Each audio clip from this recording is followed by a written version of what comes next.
کرو میں نے تمہیں معاف کر دیا، افعلوا ما شئتم، جو مرضی کرو میں نے تمہیں معاف کر دیا۔ یہ صرف انہی کو کہا گیا ہے اور کسی کو نہیں کہا گیا۔ اور اللہ کے نبی کی طرف سے جو ایک گواہی ان کے لیے آئی وہ بھی پھر قیامت تک نہ پہلے کسی کے لیے تھی نہ آئندہ کسی کے لیے ہے، کہ آپ 17 رمضان کی رات کو، شب جمعہ تھی، جمعے کے دن جنگ ہوئی، جمعہ تو آج گزر گیا، 16 رمضان تھا، تو آپ ہاتھ اٹھا رہے ہیں اور بے کا ان تہلک هذه العصابة فلن تعبد، میرے مولا اگر یہ لوگ تو نے ہلاک کر دیے پھر تیرا نام لینے والا کوئی نہیں رہے گا۔ اتنی بڑی بات ان 313 پر میرے نبی نے فرمائی، ان تہلک هذه العصابة، اگر یہ ہلاک ہو گیا نا پھر میرے مولا پھر تیرا نام لینے والا کوئی نہ رہے گا۔ یہ بات کسی کے لیے نہیں فرمائی، کسی کے لیے نہیں فرمائی، صرف ان 313 کے لیے فرمائی کہ جتنے اہم لوگ ہیں یہ اسلام کی بنیاد ہیں، اساس ہیں، اثاثہ ہیں، اگر یہ شکست کھا گیا اور مارے گئے تو پھر یا اللہ تیرا نام بھی دنیا سے گیا۔ تو آپ نے ہجرت فرمائی نبوت کے 14ویں سال،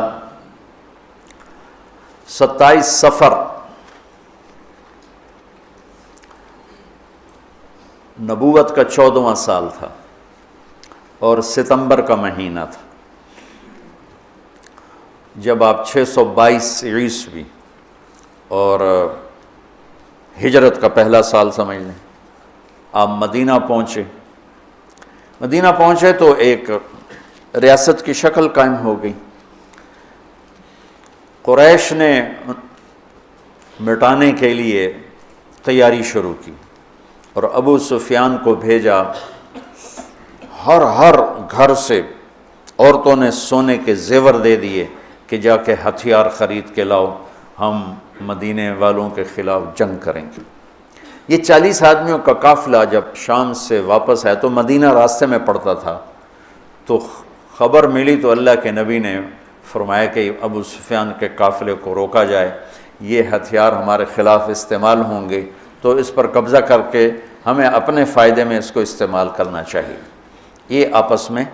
مشاورت ہوئی تو مسجد میں جتنے لوگ بیٹھے تھے ان سے فرمایا چلو بھائی، کوئی تیاری نہیں، کوئی اس کے لیے اعلان جنگ نہیں، اور فرمایا کہ 3 میل کے دائرے میں جس کی وہ سواری ہے تو وہ لے لے اور باقی ویسے ہی چلو۔ تو لہٰذا چونکہ صرف 40 آدمیوں کو روکنے کا مسئلہ تھا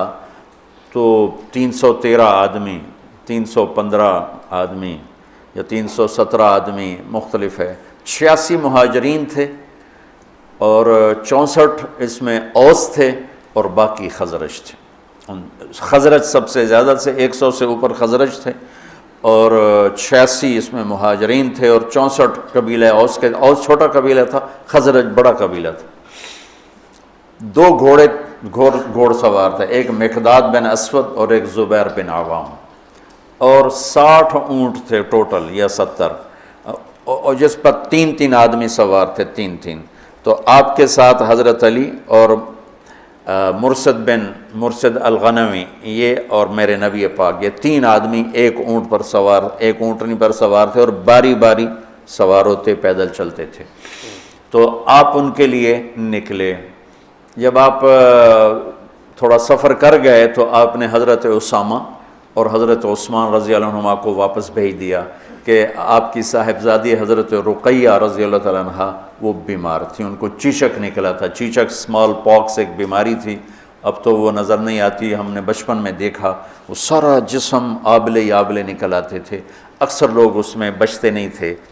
جانور نہیں ہوتے تھے، مر جاتے تھے، جو بچ جاتے تھے ان کے چہرے پر سارے ایسے وہ کھڈے پڑ جاتے تھے، کھڈے، کبھی آپ نے چہرے دیکھے ہوں گے کھڈے پڑے ہوئے، یہ وہ چیچک کے نشان ہوتے ہیں،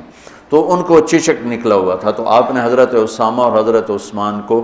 ان کی تیمارداری کے لیے چھوڑا اور خود آگے تشریف لے گئے۔ ابو سفیان بہت داہیت العرب کہلاتے ہیں، داہیت العرب، تو ان کو بھی وہ بھی فضا سونگ رہے تھے کہ کہیں مدینے والے میرے قافلے پہ حملہ نہ کر دیں، تو دائیں بائیں سے خبر لیتے ہوئے چل رہے تھے، کبھی ادھر کبھی ادھر، تو اپنے قافلے کو چھوڑ کر وہ نکلے، مدینے والے نکلیں کہ نہیں نکلے، ایک کنویں پر پہنچے تو وہاں اونٹ کی وہ لید پڑی ہوئی تھی، تو مینگنیاں پڑی تھیں، انہوں نے اٹھا کے جو توڑا تو اس میں گٹھلی نکلی، کہنے لگا واللہ ان ہذہ من یثرب، یہ یثرب کی گٹھلی ہے، یہ یثرب کی گٹھلی ہے، یہ یثرب کی کھجور ہے، اور لگتا ہے کہ محمد اپنے ساتھیوں کو لے کے نکل پڑے۔ تو اسی وقت اس نے اپنے قافلے کا رخ ینبوع کی طرف موڑا، اور ینبوع سے چلتے ہوئے بحیرہ احمر کے ساتھ ایک لمبا چکر لے لیا، وہ چکر، اور ادھر مدینے مکے کے اونٹنی سوار کو دوڑا دیا کہ ہو سکتا ہے وہ پھر بھی میں پکڑا جاؤں، تو جا کے مکے میں اعلان کر کہ ہمارے قافلے کی خیر نہیں ہے۔ تو وہ دن رات دوڑتا ہوا وہاں پہنچا، اور اس نے جا کر وہاں اعلان کیا۔ اس اعلان کا کرنا تھا کہ سارے مکے میں آگ لگ گئی اور سارے تیار۔ تو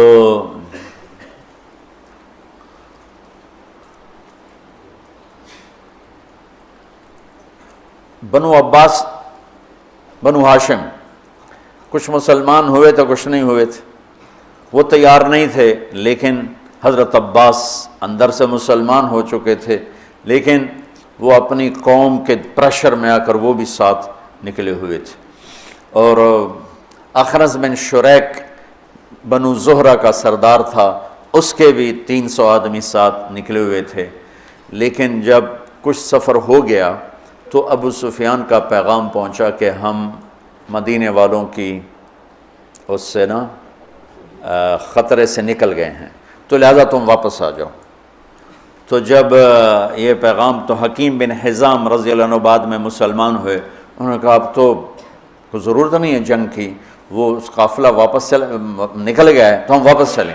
تو ابو جہل نے کہا نہیں، ہم بدر جائیں گے، وہاں لونڈیاں نچائیں گے، شرابیں پئیں گے، اونٹ ذبح کر کے کھائیں گے، اور اپنا جشن منا کے پھر واپس آئیں گے، اس سے پہلے کبھی ہم واپس نہیں جائیں گے۔ تو یہ اس سے اپنے تکبر اور ظلم میں آگے چلتے آئے۔ اور حکیم بن حزام تھے، انہوں نے بہت منت کی کہ ایسا مت کرو، واپس چلو، جنگ اچھی نہیں ہوتی، لیکن وہ ابو جہل کے دماغ میں کوئی بات آئی نہیں، وہ اپنے لشکر کو لے کے نکلتا چلا آیا۔ اللہ کے نبی بدر کے قریب پہنچے تو ادھر وہ 1000، یہ 313، اس میں 100 گھوڑے، یہاں 2 گھوڑے، یہاں 8 تلواریں، ادھر 600 تلواریں، وہ تو پورے مسلح ہو کے نکلے تھے۔ اور یہاں وَإِنَّ فَرِيقًا مِّنَ الْمُؤْمِنِينَ لَكَارِهُونَ، اور یہاں جب پتہ چلا کہ سامنے ابو سفیان نہیں ہے، اب تو ابو جہل ہے، تو ہمارے پاس تو تیاری کوئی نہیں ہے، تو کچھ مسلمان گھبرانے لگے کہ اب کیا ہو۔ ابو ہریرہ رضی اللہ عنہ کی پہلی جنگ تھی موتا، اس میں روم تھا 1,00,000، صحابہ تھے 3,000، 1,00,000 تو ابو ہریرہ کا رنگ بدلنے لگا۔ ثابت بن اقرم انصاری پاس کھڑے تھے، کہنے لگے ابو ہریرہ کأنک تری جموعا کثیرا، لگتا ہے بڑے بڑے لشکر دیکھ کے ڈر رہے ہو؟ کہنے لگا ہاں۔ کہنے لگے لم تشہد بدرن، تو بدر میں ہوتا نا تو آج ڈرتا نہیں۔ ان لا ننصر بالکثرہ، ہم کثرت کی بنیاد پہ فتح نہیں پاتے، ہم اللہ کی مدد کی بنیاد پہ فتح پاتے ہیں۔ تو بدر کی جنگ جو تھی نا، وہ دشمن کا خوف نکالنے کے لیے تھی، اور اللہ کی مدد دکھانے کے لیے تھی، اور اللہ کا غیبی نظام چلانے کے لیے تھی۔ تو آپ نے پوچھا، بولو بھئی کیا کریں، واپس چلیں یا آگے بڑھیں؟ واپس جاتے تو سارے عرب سے اسلام کا روب اٹھ جاتا اور قریش کی دھاک بیٹھ جاتی، لیکن مدینے والوں کے ساتھ معاہدہ ہوا تھا کہ مدینے میں رہ کر آپ کی حفاظت کریں گے، مدینے سے باہر نہیں۔ تو لہٰذا اب آپ پوچھ رہے ہیں، بولو بھئی کیا کرنا ہے؟ تو مقداد بن اسود کھڑے ہوئے، یا رسول اللہ پھر ہم بنو اسرائیل نہیں ہیں کہ ہم کہیں جیسے ان کی قوم نے کہا تھا موسیٰ سے اذهب انت وربک فقاتلا انا ہاہنا قاعدون، تو جا اور تیرا رب جا کے۔ اس ویڈیو کو لائک کریں، ہمارے چینل کو سبسکرائب کر بیل آئیکن ضرور پریس کریں ہماری لیٹسٹ ویڈیو سب سے پہلے دیکھنے کے لیے۔